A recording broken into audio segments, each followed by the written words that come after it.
Mes goûts étaient classiques, j'ai toujours aimé beaucoup l'impressionnisme, mais aussi la Renaissance italienne, évidemment, et puis les Français, Watteau, Fragonard, tous les Français du XVIIe et du XVIIIe siècle.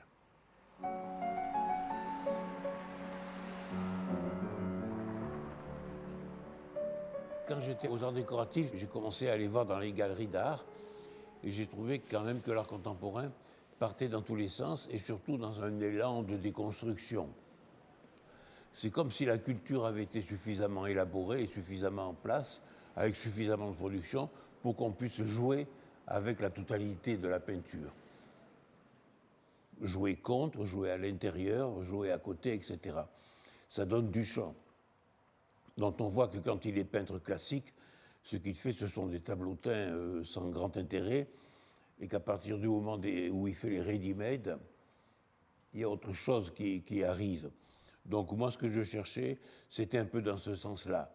Une peinture contestataire, simple, qui marque une rupture, ou qui est dans le sens de cette rupture.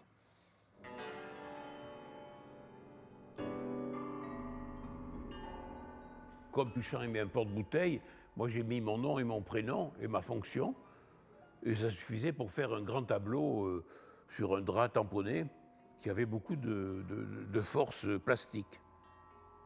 Et mon geste pictural iconoclaste à moi, c'était Louis XV, artiste peintre, et les X. C'est des papiers 21, 27,5. C'était le format des papiers à l'époque. Avec un X dessus ou une autre marque, tu constitues sa surface d'expression, constitue la toile, quoi. Et quand tu regardes le tableau, tu as ce processus qui est lisible, où tu le ressens, mais ça fait un mouvement. Et si tu mets ça en couleur, etc., sur le mur, donc tu attrapes une vraisemblance plastique qui fait que c'est une peinture. Tandis que Duchamp, il a besoin vraiment du musée. Sans ça, on perd l'objet. Tandis que là, tu n'as pas besoin du musée. Le musée le gratifie, mais si tu ne le mets pas dans le musée, ça reste quand même quelque chose de bizarre, et c'est de l'art. C'est en ce sens-là que c'est toujours assez fort et assez signifiant.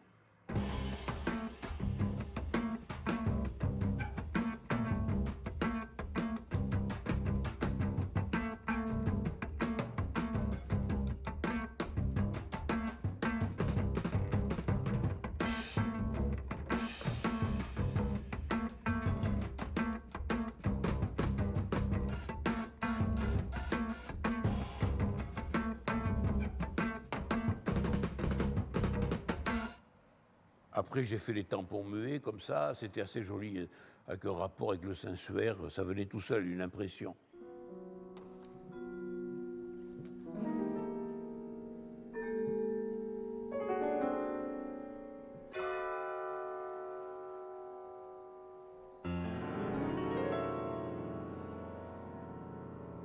Les toiles découpées viennent après les papiers assemblés. Quand j'ai découpé la toile et qu'on l'accroche sur le mur, tu sens la petite épaisseur de la toile. Et tu vois qu'à un moment donné, elle est découpée et rabattue sur elle-même. Donc il y a un geste, si tu veux. Elle produit son mouvement, et ce mouvement produit la forme de la toile. Formellement, elle est constituée par la découpe et le rabattement. Et après, les couleurs sont mises, bleu, jaune, rouge, etc., pour souligner les différentes surfaces, pliées ou découpées. Donc il y a un mouvement qui constitue le résultat final. Et c'est ça qui est assez gracieux, quoi.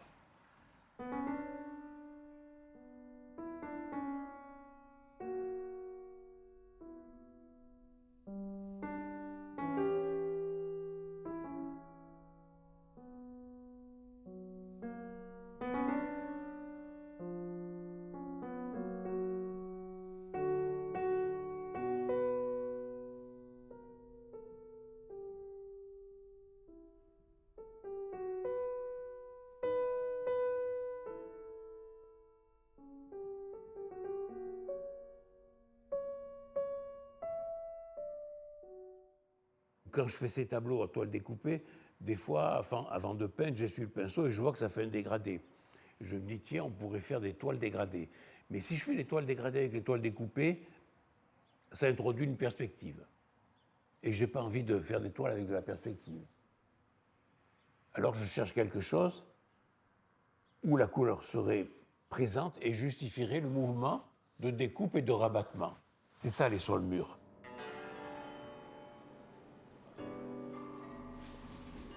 C'est pas quelque chose qui pend, qui est rustique, c'est quelque chose qui est parfaitement à plat et qui, de ce point de vue-là, plastiquement, est, je dirais, juste. Mais est-ce que c'est mieux que les toiles découpées? Je ne sais pas. C'est plus spectaculaire, sûrement, tu vois. Mais les toiles découpées, j'y suis beaucoup attaché, ça a beaucoup de charme.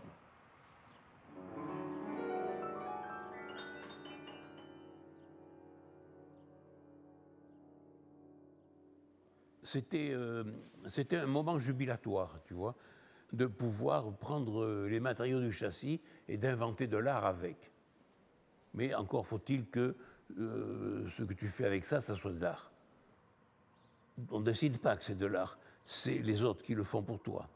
Tu le mets, tu l'exposes dans le milieu de l'art, tu reçois l'imprimature du musée et ça devient de l'art. Tu vois, j'ai des toiles sur le mur qui sont de cette époque, qui sont accrochées à Pompidou, et maintenant, c'est considéré comme de l'art. Et c'en est. Oui, parce qu'il y a une nouveauté formelle qui est indiscutable. C'est pas parce que tu sors la toile du châssis que ça constitue un geste intéressant. C'est ce que tu vas faire une fois que tu as sorti la toile du châssis, qu'est-ce que tu fais avec la toile? C'est ça qui est important. Parce que la peinture, ça n'a pas d'existence matérielle, c'est que ça a une existence culturelle, la peinture. Ce sont des effets plastiques qui produisent du sens. Donc les matériaux n'ont pas d'importance. Ce qu'il ne faut pas, il faut pas faire monter les matériaux à la première place parce que ça devient à ce moment-là matériologique, c'est pas intéressant.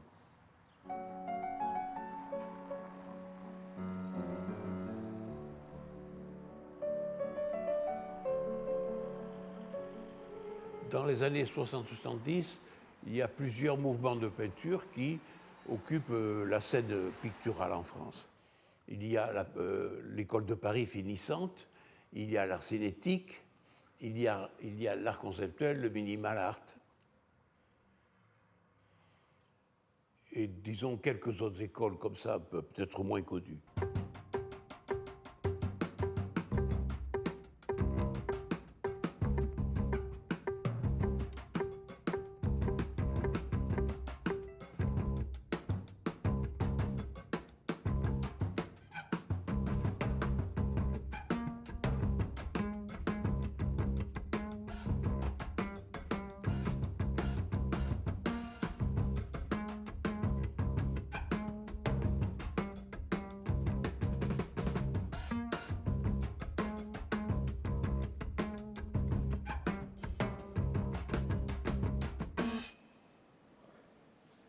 Ce que nous avions plutôt en commun, c'est de faire de la peinture avec les matériaux de la peinture, toile, châssis. Et on était plutôt, nous, pour une peinture qui n'était pas poétique, qui n'était pas surréaliste, une peinture qui n'était pas idéaliste, qui était plutôt matérialiste. On l'a qualifiée comme ça avec les influences du marxisme. Alors certains ont décollé la toile du châssis, comme moi, puis l'ont découpée, d'autres, comme Viala, ont peint dessus, d'autres, comme Deleuze, ont enlevé la toile et montré le châssis. C'était des formes d'art tout à fait nouvelles. C'était aussi des gestes avant-gardistes, on disait ça comme ça, qui étaient dans le prolongement de Duchamp. À savoir trouver une forme d'art nouvelle, formellement nouveau, qui nous permette de nous faire connaître. C'était un but d'être reconnu pour... On ne savait pas que c'était ça, mais le fond, c'était ça.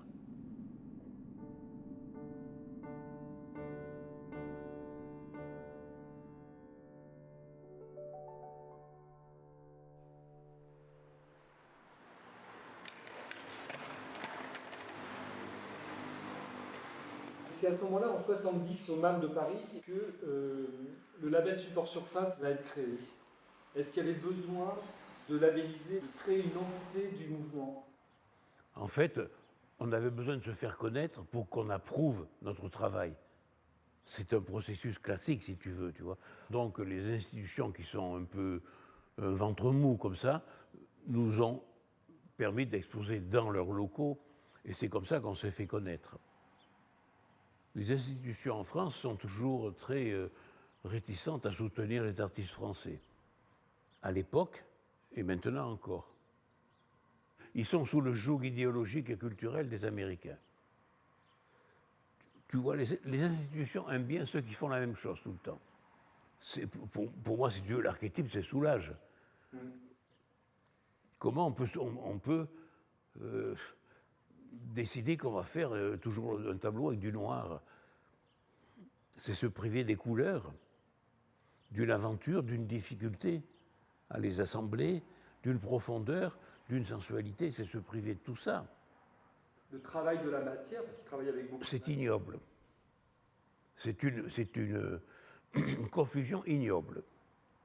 La matière, si tu commences à t'occuper de la matière, tu vas rentrer dans ce côté peinture de Montmartre, Utrillo et tout ça, la bataille avec la matière. Tu vois ce que je veux dire? Et ça n'a rien à voir avec la peinture qui est une production mentale. C'est une cause mentale, la peinture. Et si tu tombes dans la matière, tu sors de la spécificité picturale, qui est magnifique par ailleurs, extraordinaire. À partir de 71 et 72, ce sont des dates qui marquent un peu les premières défections du groupe de support surface. Ça commence à battre de l'aile un peu.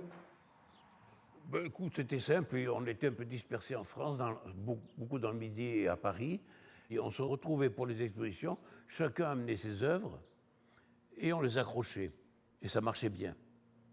Bien sûr, la scission est arrivée parce que certains sont tombés un peu dans l'artisanat, tu vois.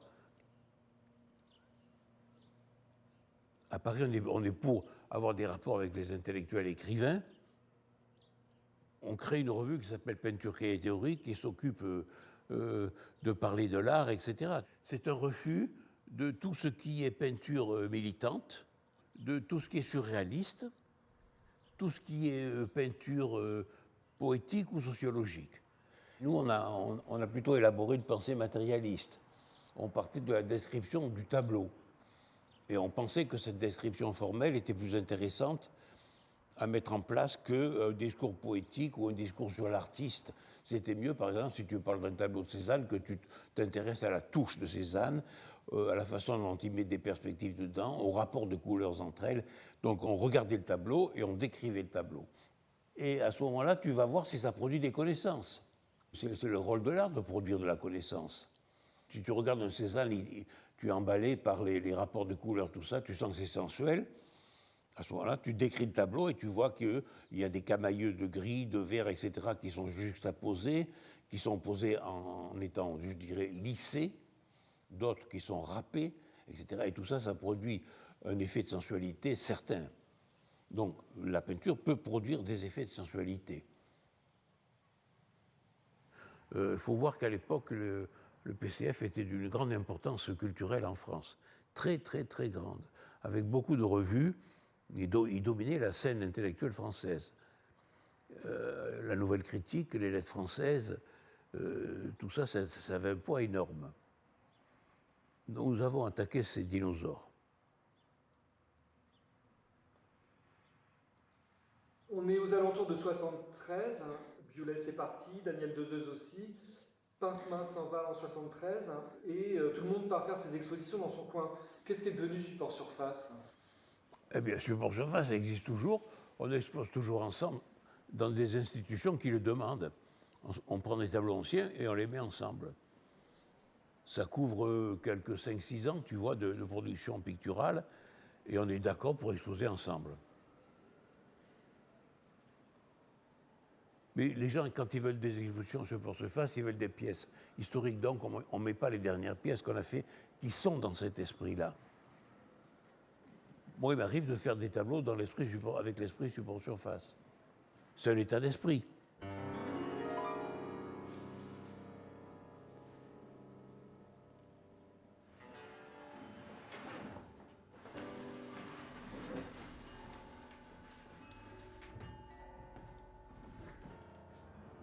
Les arches, ça vient de mon idée de remettre de la forme dans ma peinture.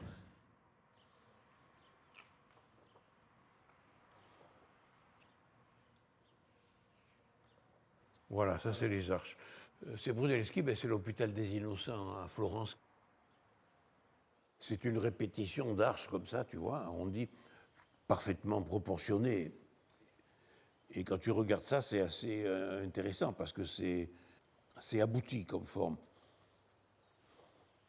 Je te rappelle qu'en Orient, l'arche, elle est pointue. C'est-à-dire que Dieu est à la pointe de l'arche. Tandis que dans la Renaissance italienne, comme c'est rond, un rond qui ne se termine pas, qui descend sur les côtés, Dieu est partout sur le rond. C'est une différence importante. Et bon, enfin, c'est une forme architecturale qui est dans toute la Renaissance italienne, les portes cintrées comme ça.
L'iconographie catholique m'a toujours profondément influencé et plu, beaucoup plu. Il y a un tel volume de production fort belle que c'est absolument impossible de passer à côté, quoi, de faire comme si ça n'existait pas. Les nativités sont toujours très charmantes, très jolies, avec une grande puissance évocatrice, et puis l'histoire des rois mages qui arrivent et tout, c'est magnifique. Les nativités, par exemple, de faire ça aujourd'hui.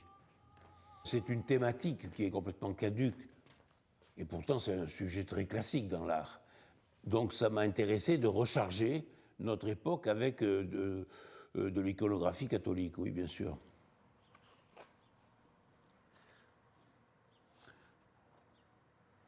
Alors là, j'ai fait une nativité avec une vierge qui est chauve, et donc encore plus nue que possible. Elle est sereine, tu vois, elle fait son boulot de mettre l'enfant au monde, mais d'une manière très calme et très sereine, quoi. Et qui accouche carrément, qui sort son enfant de son vagin devant l'ange. L'ange Gabriel n'est pas là à l'accouchement, mais vous prenez un peu des libertés avec l'histoire de la Bible. Oui, beaucoup.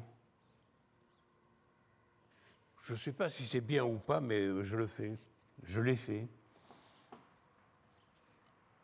Je l'ai mis là parce que ça faisait un vis-à-vis avec l'extrême, comment dirais-je, courage ou désinvolture ou exhibition de la Vierge qui accouche.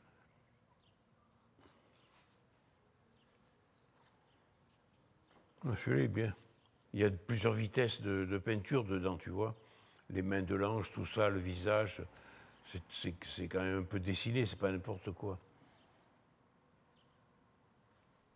L'ange, c'est sûr. L'ange, c'est les plumes et ça permet de mettre plusieurs couleurs en dégradé, etc. Tu vois. C'est délicieux peindre un ange avec ses couleurs dans les plumes.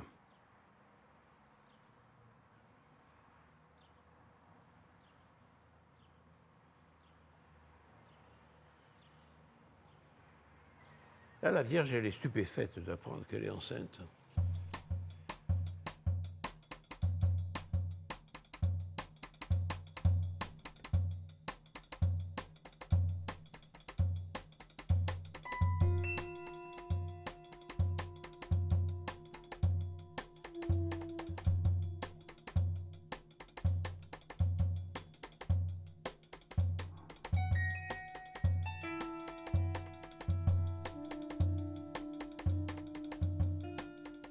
Si Claudel voyait ces tableaux, il serait fou de rage. Hein. Peut-être un peu, oui. C'est un grand croyant, lui, pour le coup, Claudel. Un bigot, un peu même.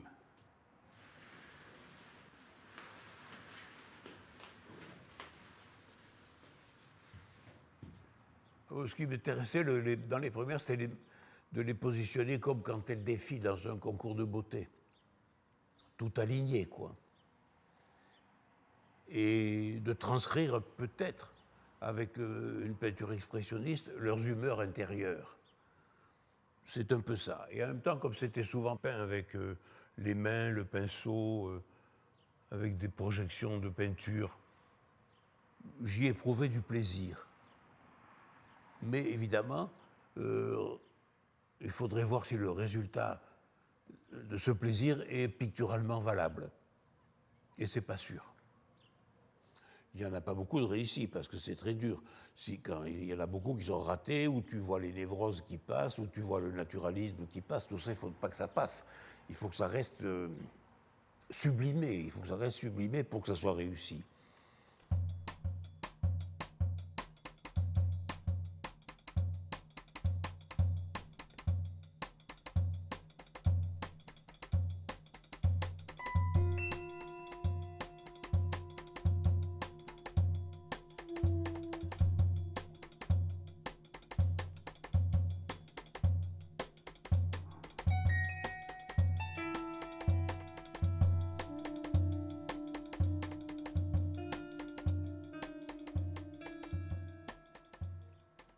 On dirait presque des dessins de Rézère ou des... Exact. Tex Avery. Tex Avery, ouais. Parce que ça m'intéressait de mettre du mouvement dans la tête, tu vois, comme si elle bougeait la tête. C'est quoi une peinture expressionniste, en fin de compte? C'est une peinture qui va faire le plus de désordre et de brouillage de la figure possible, tout en la laissant quand même un peu apparaître, pour enrichir le désordre. Ou le contraire, ton désordre va produire de la figure pour enrichir ton geste expressionniste. Donc, je me mets dans cette situation de brouiller les cartes et de faire revenir de la figure comme ça. C'est un jeu.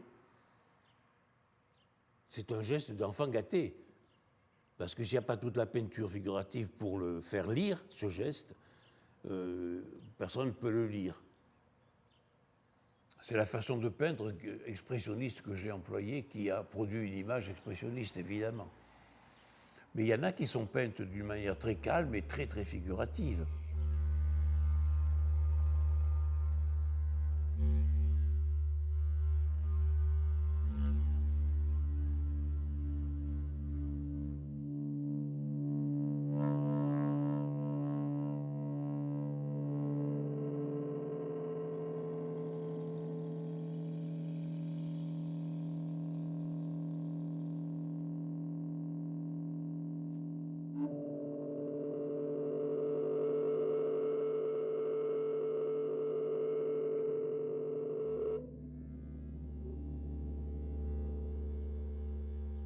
De les représenter tout alignés comme ça, c'est nouveau, comme de les représenter accroupis sur un plongeoir, le sexe à hauteur de d'œil, c'est assez nouveau aussi.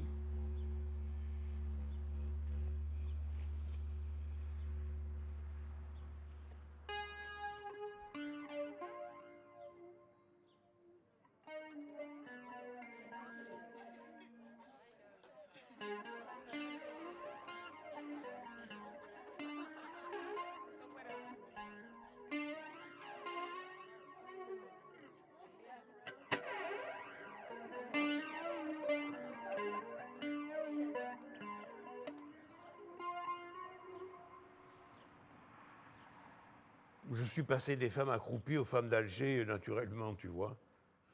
Picasso en a fait, qui c'est quelqu'un d'autre, Matisse aussi, je crois.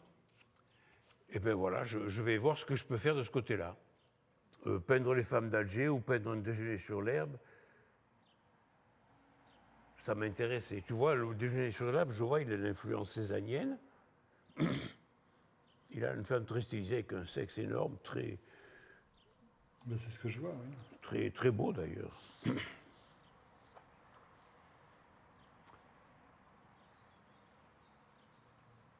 Je me promène dans la peinture. L'ensemble de la peinture, pour moi, est un motif. Comme tu vas sur le motif pour peindre un paysage, moi, je me sers de la peinture comme motif.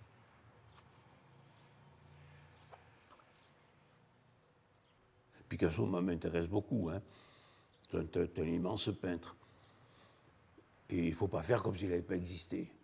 Donc moi, je m'en suis inspiré, j'ai bien regardé, etc. J'ai usé, maintenant c'est usé. Hein. Mais pendant quelques années, je suis resté dessus.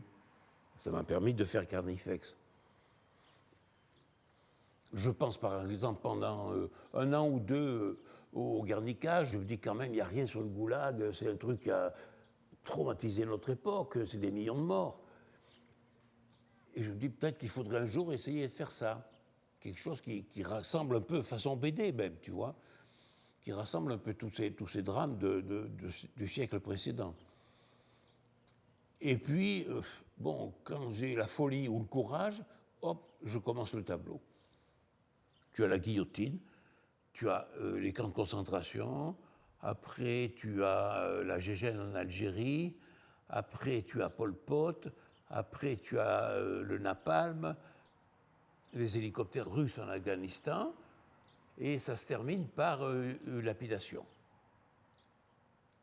Donc, tu vois, c'est une pensée qui chemine sur une possible peinture, et quand elle est là, eh ben j'y vais. Je ne la refoule pas. Pour rester dans mon tableau ancien, j'y vais. Et je pars dans l'inconnu. L'inconnu dramatique, parce que quand tu fais une scène de torture, tu es toi-même torturé, ou tu es le type qui torture. Tu vois, tu descends dans ton tréfonds, tu vas connaître ton tréfonds personnel. Donc c'est très très éprouvant. Ce tableau a été très dur à peindre, très long, très dur. J'ai eu un soulagement de ne plus être dans ce truc. Et est-ce que vous pensez qu'avec le temps, une œuvre comme Carnifex ou Guernica puisse conserver toute sa puissance évocatrice, ou est-ce que c'est simplement devenu une œuvre comme une autre? Ah oui, la puissance de Guernica est indiscutable. Il y a une stylisation géniale. Une stylisation des personnages absolument géniale. La mère qui est dans Guernica qui soutient l'enfant avec la main comme ça, l'enfant, formidable, formidable. Donc c'est un morceau de peinture extraordinaire, merveilleux. Le Carnifex, il y a moins de stylisation, moins de recherche de stylisation. Les personnages sont plus naturalistes, tu vois, ils sont plus faibles de ce point de vue-là, mais ils sont plus identifiables. Tous identifiables à une exaction. Et je pense que ce tableau, bon, il est là, les gens le connaissent, mais ils ne savent pas comment le prendre.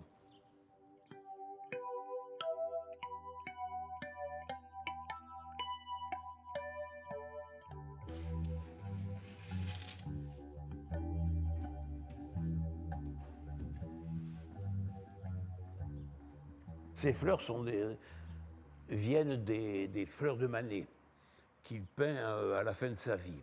Il y en a plusieurs au musée d'Orsay, parce qu'elles sont extrêmement séduisantes, très belles.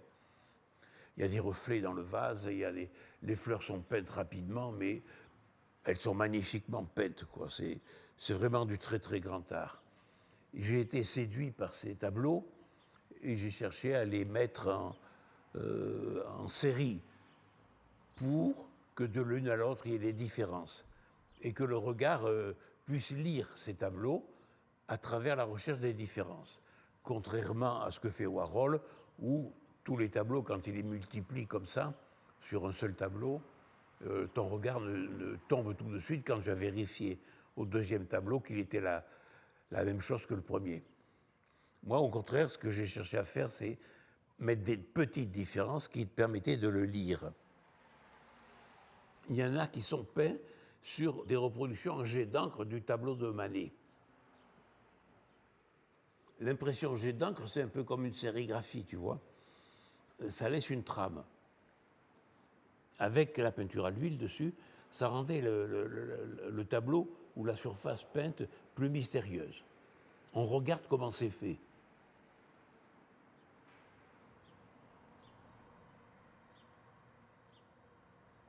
Et après, j'ai fait les fleurs effacées. Et là, c'est coupé dans son épaisseur. Il y a un effet de glissière, comme ça, rapide. Je retrouve un geste expressionniste, et puis en même temps, tu sais, c'est le geste que tu as quand tu fais ça avec une fleur pour la sentir, que tu l'écrases, tu la roules. Les derniers que j'ai faits, c'est ça. Qui là sont peints directement sur la toile et sont par définition tous différents. C'est l'épuisement du sujet, si tu veux.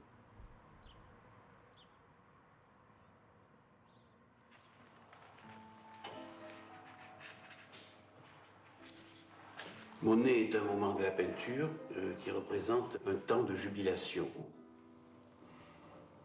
Les nymphéas, c'est quelque chose qui a un rapport avec l'air, avec l'eau, avec les nuages, avec le reflet des nuages dans l'eau, avec les reflets de l'eau dans l'air, etc. Donc c'est quelque chose qui a à voir beaucoup avec l'atmosphère, avec l'air, avec la légèreté de l'individu. Et c'est en comprenant cette philosophie, ou en explorant cette philosophie du corps comme ça, qui pourrait être allégé par un mouvement pictural, dénaturalisé, où on enlèverait son poids et sa lourdeur, et aussi tous les drames sociologiques qui se rattachent comme ça au corps dans notre société, et surtout dans notre époque, qu'il m'a plu d'explorer cette philosophie. Donc de là viennent ces différences de façon de traiter de la couleur et de traiter même la touche comme ça.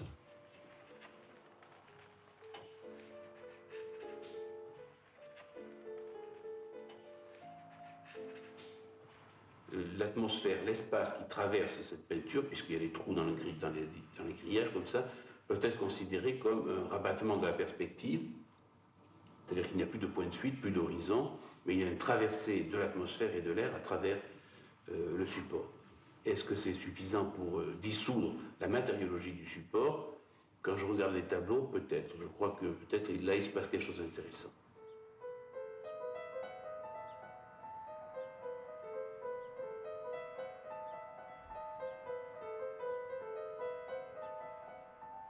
Les peintures sur grillage avec les taches de couleur, ce qui m'intéressait, c'est que c'est peint à l'envers et on voit les touches du pinceau venir à la surface du grillage. Mais moi, ce qui m'intéressait surtout, c'était de faire une peinture en suspension dans l'espace, dans l'air, sans que la toile agisse comme le support de la touche du pinceau. Presque de vaporiser la couleur dans l'espace. Mais je constate que dans mon travail, il y a toujours cette idée de passer à travers la toile, ou d'inventer un support qui permet à l'œil, quand on regarde, de passer à travers la toile. Sur les grillages, quand vous allez poser la peinture, la matière va passer à travers, la lumière va modifier. Quelle place vous laissez au hasard? Est-ce que vous travaillez avec? Est-ce que c'est quelque chose que vous essayez d'éviter ou vous... Non, je travaille à l'instinct, je le fais, je n'ai pas d'idée préconçue. C'est abstrait, je me laisse aller, quoi. J'essaye de faire un résultat qui me convienne. Elle est récente dans l'histoire, la peinture abstraite. Et sa grammaire d'effets picturaux est tout à fait embryonnaire encore. Elle joue un peu que sur un registre formel, ça sera Mondrian comme ça, ou un registre gestuel, ça sera Pollock ou de Kooning. Si tu veux, la peinture abstraite telle qu'elle existe manque de sentiment. Il n'y a pas d'affect dedans. Ce sont que des expressions formelles uniques. Tu vois, Pollock, c'est le geste unique. Soulages aussi, c'est le geste unique. Et tout ça, pour moi, est un peu archaïque, quoi. C'est un peu archaïque. Et vous pensez que dans un geste, comme chez Pollock, par exemple, on ne peut pas créer une forme d'émotion? Non, oui, si tu as une émotion du geste, mais c'est tout. Ou de la forme?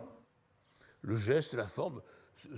Le geste de Pollock traduit son geste, si tu veux. Quand tu vois une peinture de Pollock, tu as une description précise à travers cette peinture du geste qu'il a fait pour la peindre. Pareil pour Soulages. Est-ce que c'est suffisant? D'après moi, non. Les effets qu'on peut produire avec de la peinture sont à peu près tous les mêmes. Et si on prend des matériaux nouveaux, ils vont produire des effets plastiques nouveaux. dans la peinture ancienne, tu vois, tu as les bleus, l'horizon bleu, c'est une espèce de saveur et de sensualité. Et c'est une invitation à rentrer dans le tableau et à aller jusqu'au fond. Et c'est presque gustatif. Et moi, j'ai cherché à remettre ça dans la peinture abstraite, ce sentiment de gustativité, de l'œil au bout de la langue. Et j'ai trouvé qu'avec les résines, donc un nouveau matériau, si tu veux, qu'avec les résines, ça pouvait aller un peu dans ce sens-là.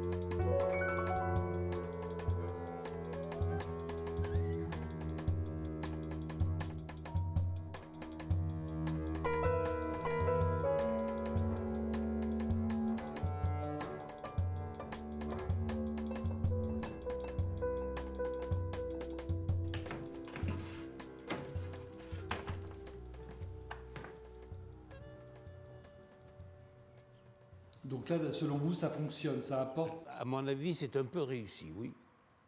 Et si on l'apprécie formellement, quoi. Il faut toujours regarder ce qu'on a fait d'une manière formelle, qu'est-ce que ça produit comme effet pictural.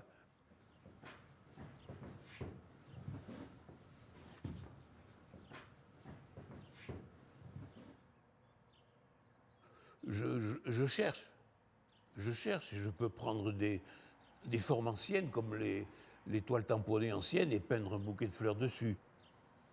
Ce sont des recherches formelles. Je me sers de ce que j'ai peint déjà pour écrire mon tableau.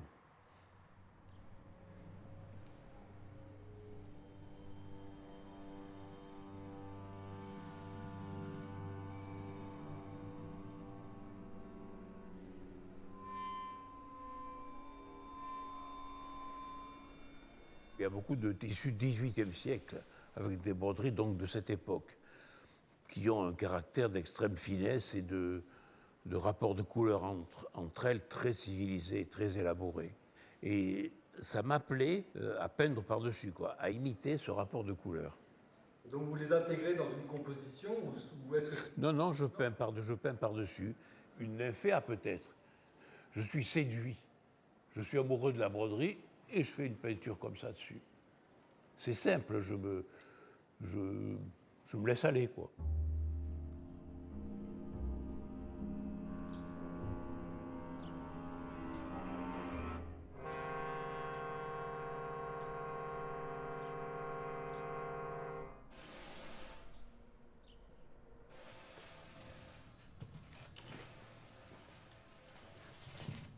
La forme des robes des Ménines me plaisait à peindre. Ça vient de là. Et ensuite, c'était un peu pour désacraliser la pose, où elles sont très bien alignées dans le tableau de Velázquez, comme ça. Il y en a même une que j'ai faite, qui est au musée de Nice, où il y a les traces du chien. Tu sais qu'il y a un chien dans le tableau de Velázquez. Il y a les traces de pas qui passent sur le tableau, comme ça. J'ai exploré le sujet formel. Je l'ai explosé formellement.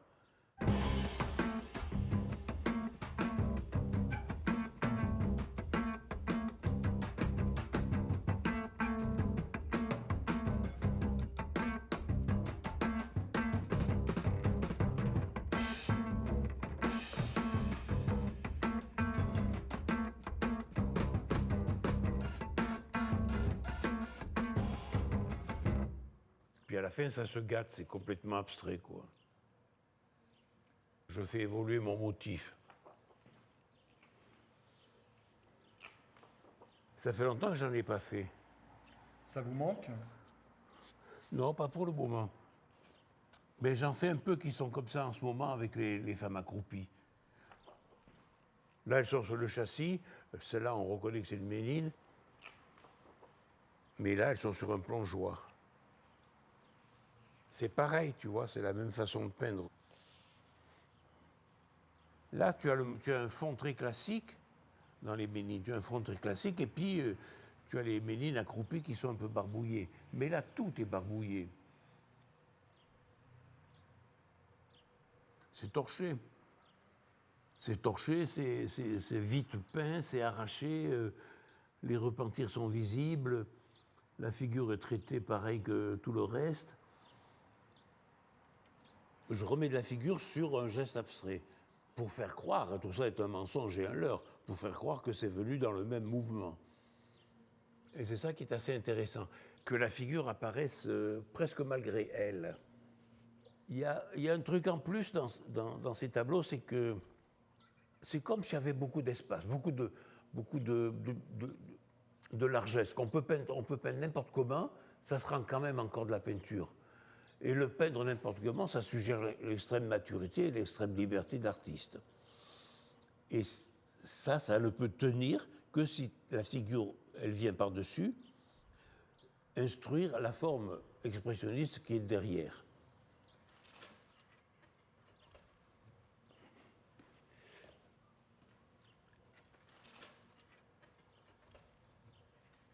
Tu filmes, tu es en train de filmer ça, tu peux filmer celle-là, elle est aussi bien.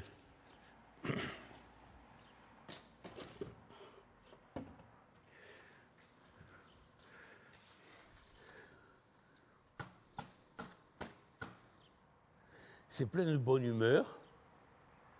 On sent qu'il y a un plaisir à peindre, tu vois, qu'il y a un plaisir à barbouiller. Là, elle se touche, elle se sente les doigts. C'est un peu anti-MeToo. Et après, bon, il y a quand même des gestes, des trucs comme ça, elles se parlent, elles se regardent, qui remettent un peu de finesse par-dessus, tu vois. Les marchands, ou certains marchands sont très pudibonds, tu vois, ils aiment les trucs un peu qui ne posent pas de problème. En même temps, il n'y a pas de censure, parce que je suis dans mon atelier, je peins ce que je veux. Hein. Bien sûr, mais il faut pouvoir les montrer aussi, c'est important de pouvoir montrer son travail. Les gens savent que je peins ça. Mais c'est vrai, ça fait longtemps que je n'ai pas montré ces peintures-là. Des trucs de filles. Qu'est-ce que tu veux, c'est la solitude dans l'atelier. Tu t'imagines des trucs. Alors pourquoi pas s'imaginer des trucs entre des filles qui ont une discussion comme ça, très intime. J'imagine. On ne sait pas ce qu'en penserait Velázquez ou Claudel. Claudel, il trouverait ça épouvantable. Velázquez, je pense qu'il regarderait comment c'est peint déjà. Il se dirait, mais comment ils peignent aujourd'hui les mecs? Si Picasso voit ça, on peut parler. De Koenig aussi, tu vois. Même Toulouse-Lautrec, par exemple. Mais si tu as un type comme Botticelli qui voit ça, ou le Bernin, pas sûr, hein. Par contre, sur la sculpture de la femme à poil qui est à la galerie, là, je pourrais parler avec tous les artistes. Elle est modelée d'une manière intemporelle, comme au XVIIIe. Hein. Au XVIIIe, ils peuvent très bien parler avec les sculpteurs grecs. Praxitèle, il peut avoir une conversation avec Houdon.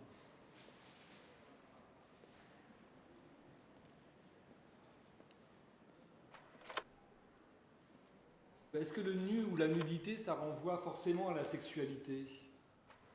Ouais. Les femmes, c'est un truc important quand même dans la vie. On pense toujours aux femmes. Dès qu'on est jeune, on pense de faire plein de trucs avec, tout le temps. Ça s'appelle ça la libido ou la sexualité. Hein.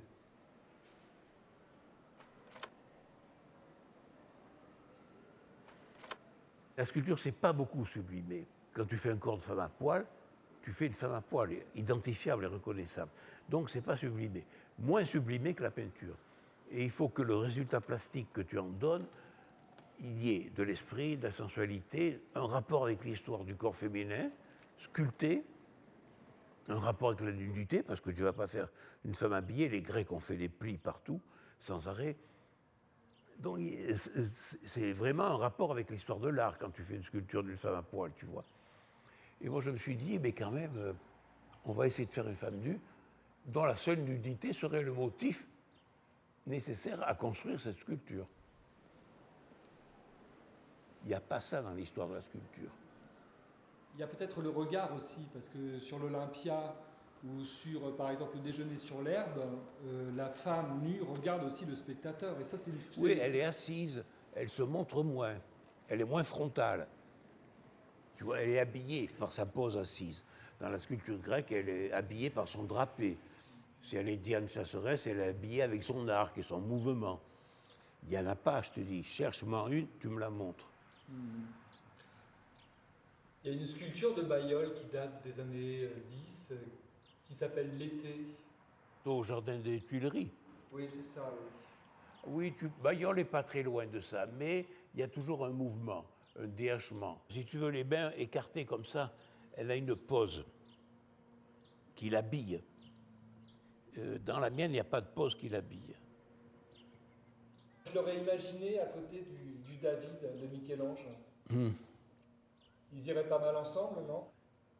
Si tu veux, le David de Michel-Ange, il est habillé d'une manière expressionniste en rond de bosse, par les muscles qu'il a, tu vois.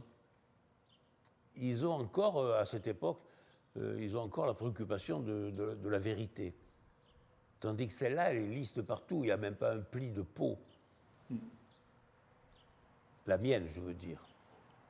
Donc quand j'ai fait cette sculpture, j'ai essayé de faire une femme le plus nue possible. Et c'est peut-être réussi. Évidemment, quand tu fais l'exposition, c'est public. Donc c'est soumis à la critique du public. Mais est-ce que ça a une influence après sur votre travail? Ah, ça peut m'amener à modifier des choses, oui, bien sûr. Les critiques des amateurs d'art sont parfois pleines de bon sens. Hein. Et je pense que l'intérêt du peintre, c'est d'écouter les critiques qu'on fait sur les tableaux qu'il a peints. Comment vous percevez la scène artistique aujourd'hui, en 2020? Elle a gagné en densité. Il y en a beaucoup. Quand j'ai commencé, il y avait 3-4 galeries d'art contemporain à Paris. Peut-être qu'il y en a 200 aujourd'hui. Donc, dans ces 200 galeries, il y a des tableaux. Tu vois, il y a beaucoup d'artistes qui ont fait des tableaux dans ces 200 galeries. Oui, c'est ça. La production artistique est considérable aujourd'hui. Quelle a été votre influence au sein du groupe de Support Surface? Je crois que les tableaux que j'ai faits à cette époque, les toiles découpées, les tampons, les Louis XV artistes peintres, c'est quelque chose qui a beaucoup d'impact esthétique, qui vieillit très très bien. C'est une façon de faire la peinture qui est assez ludique et ça influence beaucoup de monde. Il y en a aux États-Unis, il y en a pas mal en France, mais beaucoup aux États-Unis, c'est marrant. Et les tendances aujourd'hui, comment vous les percevez? Les tendances? Il y a toutes les tendances. Il y a toutes les tendances, je crois. Tu vas tout trouver dans l'art contemporain, le figuratif, l'abstrait, l'art conceptuel, le ready-made, tu vas trouver tout ça. Peut-être pour y lire qu'est-ce qui est intéressant et important, il faut être un peu cultivé, quoi, c'est tout. Il faut être un peu curieux et cultivé. Allez, tu en as assez, hein? Je pense que là on a fait le tour. On a fait le tour de rien du tout, tu ne peux pas savoir. Non, je ne sais pas. Mais en fait, il y en a pas mal.